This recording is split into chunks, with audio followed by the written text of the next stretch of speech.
if you're going to create a great relationship, you're going to have to get over needing a relationship. What? Well, why do I say that? Because have you ever noticed that when you're needy of something, you'll take whatever comes along rather than what will actually work? It's like when you're really, really, really, really hungry, McDonald's looks really good. But when you're not hungry anymore, you're like, McDonald's? No, man, I want something else. You know, I want some really good food. It's kind of like that in relationship. It's like you'll take the McDonald's of the relationship pile when you've decided you really need one. So the first thing is to get over the idea that you need a relationship and ask, will it be a contribution to my life? And if it will, then you've got a place to start from. Let's talk about intimacy for a moment and sex.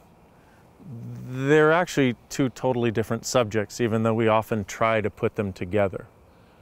Intimacy is where you're functioning from the honoring of you and your partner, from vulnerability with you and your partner, from gratitude for you and your partner, from a trust for you and your partner, and for a total allowance for you and your partner. An allowance is where you're not in judgment of them, where everything they choose is just an interesting point of view, not a rightness, not a wrongness, where everything you choose is an interesting point of view, not a rightness or a wrongness.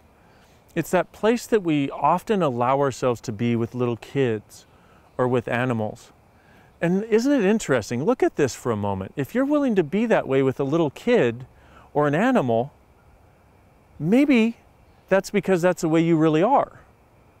Maybe it's because you realize I don't have to put up my barriers, I don't have to be anything other than that.